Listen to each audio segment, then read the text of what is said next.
안녕하세요, 여러분. 오늘은 당신의 삶과 일을 완전히 바꿀 수 있는 비밀 하나를 알려드릴게요. 혹시 이런 생각 해보신 적 있나요? 왜 어떤 사람들은 평범한 조건에서도 놀라운 성공을 거두는 걸까? 미국의 심리학자 피터 홀린스는 이 비밀을 한 단어로 정리했어요. 바로 자제력입니다. 그런데 자제력만 있으면 정말 성공할 수 있을까요? 아니면 그 뒤에 숨겨진 더 큰 법칙들이 있을까요? 오늘 이 영상에서 당신만 모르는 일의 법칙 50일이라는 책을 통해 성공의 핵심 비밀들을 하나씩 파헤쳐 보겠습니다. 쉐이크쉑의 감자튀김 논란부터 벤저민 프랭클린의 놀라운 관계, 개선 비법까지 놀라운 사례들이 여러분을 기다리고 있어요. 끝까지 함께 해주세요. 잠깐! 이 영상에서 다룰 당신만 모르는 일의 법칙 50일의 핵심 내용을 더 깊이 알고 싶으신가요? 아래 링크에서 이 책의 요약 PDF를 무료로 다운로드할 수 있습니다. 그리고 이 책 정말 추천드려요. 단순한 자기계발서가 아니라 삶과 일에 바로 적용할 수 있는 실질적인 지침이 가득하거든요. 자, 그럼 지금부터 본격적으로 들어가 볼게요. 첫 번째 비밀은 뭘까요? 1장 자제력, 성공의 첫걸음. 자, 여러분. 성공한 사람들의 공통점 뭘까요? 돈? 재능? 아니요, 바로 자제력입니다. 미국 심리학자 피터 홀린스는 그의 책 자제력 수업에서 이렇게 말했어요. 평범한 조건, 흙수저 출신이라도 자제력만 있다면 누구나 최고의 성과를 낼 수 있다. 자제력은 단순히 유혹을 참는 게 아니에요. 자신의 감정과 행동을 통제하며 장기적인 목표를 향해 꾸준히 나아가는 힘이죠. 예를 들어 루스벨트 전 대통령은 이런 명언을 남겼어요. 가장 훌륭한 리더는 적임자를 선택하고 그들이 일하는 동안 간섭하지 않는 자제력을 가진 사람이다. 이 말 정말 와닿지 않나요? 리더뿐만 아니라 우리 모두에게 필요한 덕목이죠. 그런데 자제력이 약해질 때는 어떻게 해야 할까요? 여기서 수지 웰치의 10-10-10 법칙이 등장합니다. 결정을 내리기 전에 10분 후, 10개월 후, 10년 후의 나를 상상해보는 거예요. 예를 들어 맛있는 디저트를 먹고 싶을 때 10분 후엔 만족할지 몰라도 10개월 후엔 체중 증가로 후회할 수 있고 10년 후엔 건강 문제를 걱정할지도 모르죠. 이 법칙 정말 간단하지만 강력하지 않나요? 여러분, 이 10-10-10 법칙을 지금 당장 적용해보면 어떤 변화가 생길까요? 잠시 멈추고 생각해보세요. 그리고 이 법칙이 어떻게 쉐이크쉑의 감자튀김 논란과 연결되는지 곧 알려드릴게요. 2장 유연한 대응의 힘 쉐이크쉑 감자 파동. 자, 다음으로 넘어갈까요? 이번엔 쉐이크쉑의 감자튀김 이야기예요. 이 이야기 정말 놀라워요. 쉐이크쉑은 처음엔 냉동 크링클컷 감자튀김을 썼어요. 그런데 소셜미디어에서 냉동 감자라니 실망이야 라는 비판이 쏟아졌죠. 그래서 쉐이크쉑은 고객의 의견을 받아들여 생감자를 바로 잘라 튀긴 프레시컷 감자튀김으로 바꿨어요. 그런데 결과는 어땠을까요? 놀랍게도 팬들이 더 화를 냈어요. 우리가 사랑한 건 바삭한 크링클컷이었는데 라며요. 결국 쉐이크쉑은 6개월 만에 다시 냉동 감자튀김으로 돌아갔고 이번엔 아이다호와 워싱턴 주산 골든 감자를 사용해 품질을 높였죠. 이 사건에서 쉐이크쉑은 중요한 교훈을 얻었어요. 소수의 시끄러운 목소리보다 다수의 조용한 의견을 경청해야 한다. 여러분, 이 이야기에서 뭘 배울 수 있을까요? 우리는 종종 소셜미디어 같은 곳에서 큰 소리로 떠드는 소수 의견에 휘둘리곤 하죠. 하지만 진짜 중요한 건 다수의 진심 어린 피드백이에요. 이 교훈, 직장에서도 친구 관계에서도 적용할 수 있지 않을까요? 보자. 그런데 이 유연한 대응이 벤저민 프랭클린의 놀라운 관계 개선 비법과 어떻게 연결될까요? 3장 벤저민 프랭클린 효과 관계를 바꾸는 심리학. 이제 관계의 심리학으로 들어가 볼게요. 여러분, 혹시 누군가와 갈등이 있을 때 어떻게 해결하시나요? 벤저민 프랭클린은 이 문제를 정말 기발하게 풀었어요. 18세기 펜실베이니아주 의회에서 프랭클린은 자신을 사사건건 비판하는 의원을 만났어요. 그런데 그는 비굴하게 굴거나 싸우지 않았죠. 대신 그 의원의 서재에 있는 희귀한 책을 빌려달라고 편지를 보냈어요. 결과는 어땠을까요? 그 의원은 책을 빌려줬고 프랭클린이 감사의 편지를 보낸 후 두 사람은 놀랍게도 절친이 됐어요. 이게 바로 벤저민 프랭클린 효과예요. 누군가를 도운 사람은 그 사람에게 더 호감을 느끼게 된다는 심리적 원리죠. 이 원리를 우리 삶에 적용해보면 어떨까요? 직장에서 동료와 의견 충돌이 있을 때 그에게 작은 도움을 요청해보세요. 예를 들어, 이 자료 정리 좀 도와줄래? 라고 물어보는 거예요. 그러면 상대는 당신을 돕는 과정에서 긍정적인 감정을 느끼게 되죠.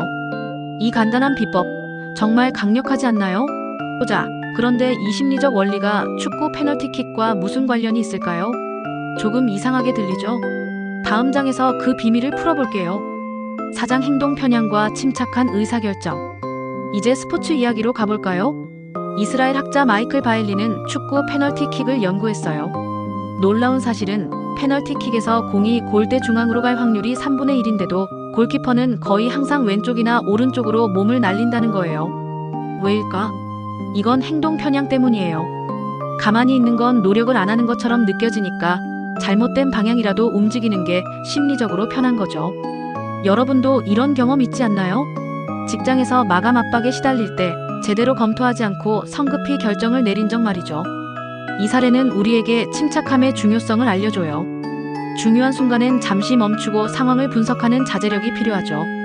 이 간단한 습관이 더 나은 결과를 가져올 수 있어요. 이 행동 편향이 구글의 성공 비결과 어떻게 연결될까요? 다음 장. 정말 흥미로울 거예요. 5장 심리적 안정감 성공하는 팀의 비밀. 이제 팀워크의 비밀을 알아볼까요? 구글은 아리스토텔레스 프로젝트라는 대규모 실험을 했어요.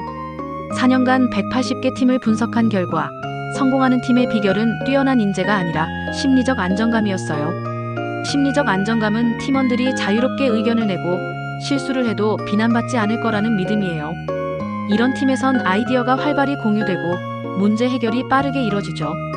구글은 이 결과를 바탕으로 실패한 팀에도 보너스를 주며 심리적 안정감을 강화했어요. 여러분, 팀 프로젝트에서 침묵했던 적 있나요? 저도 동료들 눈치 때문에 좋은 아이디어를 말하지 못한 적이 있어요. 이 책은 저에게 열린 소통의 중요성을 깨닫게 했어요. 이 심리적 안정감이 위기 상황에서 어떻게 빛을 발할까요? 다음 장에서 위기관리의 비밀을 공개합니다. 6장 위기관리 신뢰를 지키는 법. 위기 상황, 어떻게 대처하시겠어요? 변명, 은폐, 아니죠. 위기관리 전문가 헨리오 프레드 가르시아는 이렇게 말해요. 잘못을 인정하고 문제를 구체적으로 밝히고 대응 계획을 발표하라. 1982년 존슨 앤 존슨의 타이레놀 사건이 좋은 예예요. 독극물 사건으로 위기를 맞았지만 그들은 제품을 전량 회수하고 투명하게 대응했죠. 결과적으로 신뢰를 회복하며 브랜드를 강화했어요. 이 원칙은 개인 생활에도 적용돼요. 친구와 약속을 어겼을 때 변명 대신 사과하고 대안을 제시하면 신뢰가 유지되죠. 이 간단한 원칙이 큰 차이를 만들어요. 이 위기관리 원칙이 팀 구성과 어떻게 연결될까요? 다음 장에서 성공하는 팀의 4가지 비법을 공개합니다. 7장 성공하는 팀의 4가지 비법. 이제 팀을 성공으로 이끄는 4가지 비법을 알아볼게요. 첫째, 팀 규모를 작게 유지하세요. 아마존의 제프 베이조스는 피자 2판의 규칙을 따르죠. 피자 2판으로 식사할 수 있는 6명에서 10명이 최적이에요. 너무 많은 인원은 소통을 어렵게 하죠. 둘째, 명확한 업무 분담이에요. 역할이 분명해야 중복된 노력을 줄일 수 있죠. 셋째, 건설적인 갈등을 허용하세요. 모리카와 아키라는 갈등 없는 팀은 골마서 터진다고 했어요. 넷째, 책임 소재를 명확히 하세요. 마키아벨리는 책임을 한 명에게 부여해야 팀이 성공한다고 했죠. 이 4가지 원칙, 정말 간단하지만 강력하지 않나요? 여러분의 팀에 바로 적용해보세요. 이 팀워크 비법이 프랑스 요리와 일본 스시의 성공과 어떻게 연결될까요? 다음 장 기대하세요. 8장 브랜드와 기록의 힘. 프랑스 요리와 일본 스시. 프랑스 요리가 어떻게 세계 최고의 요리로 자리 잡았을까요?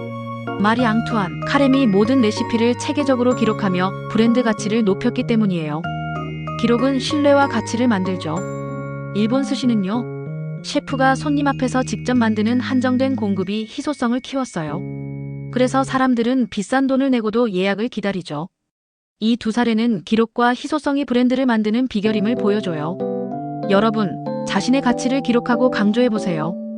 그 작은 습관이 큰 차이를 만들 거예요. 이 브랜드 전략이 메이저리그 에이전트의 협상과 어떻게 연결될까요? 다음 장 놓치지 마세요. 9장 데이터의 힘. 스콧 보라스의 협상 전략. 메이저리그 에이전트 스콧 보라스는 왜 악마의 에이전트로 불릴까요? 그는 2,400여 경기를 분석하고 데이터로 선수의 숨겨진 가치를 입증해요. 예를 들어 평범한 통계에선 드러나지 않는 선수의 강점을 찾아 팀에 제시하죠. 그 결과 2022년 연봉 상위 10명 중 7명이 그의 고객이었어요. 이 사례는 데이터 기반 의사결정의 중요성을 보여줘요. 여러분도 직장에서 데이터를 활용해 논리적으로 설득해보면 어떨까요? 이 데이터의 힘이 원자 폭탄 개발에 어떻게 적용됐을까요? 마지막 장, 정말 놀라울 거예요. 10장 동기부여의 힘 맨해튼 프로젝트. 마지막으로 맨해튼 프로젝트 이야기예요. 1943년 미국은 원자 폭탄 개발을 위해 기술자들을 모았지만 보안 때문에 그들은 자신이 뭘 하는지도 몰랐어요. 일은 느렸고 성과도 없었죠. 그런데 물리학자 리처드 파인먼이 그들에게 프로젝트의 목적을 알려줬어요. 우리는 전쟁을 끝낼 무기를 만든다. 이 한마디로 기술자들은 180도 변했어요. 밤낮 없이 연구했고 원자 폭탄은 계획보다 10배 빨리 완성됐죠. 이 사례는 동기부여의 힘을 보여줘요. 팀원들에게 목표와 의미를 명확히 전달하면 놀라운 결과를 얻을 수 있어요. 결론 및 시사점. 여러분, 당신만 모르는 일의 법칙 51은 단순한 자기계발서가 아니에요. 자제력, 유연한 대응, 심리적 안정감, 위기관리, 동기부여까지 이 책은 삶과 일을 바꾸는 실질적인 지침을 주죠. 저는 이 책을 읽으며 몇 가지를 다짐했어요. 첫째, 10-10-10 법칙으로 충동적인 결정을 줄일 거예요. 둘째, 팀에서 심리적 안정감을 만들고 셋째, 데이터를 활용해 논리적으로 설득할 거예요. 여러분도 이 책을 읽고 자신만의 법칙을 찾아보세요. 그리고 이 영상 재밌으셨다면 구독과 좋아요 꼭 눌러주세요. 아래 링크에서 PDF도 다운로드하시고 여러분의 인사이트도 댓글로 공유해주세요. 다음 영상에서 또 만나요.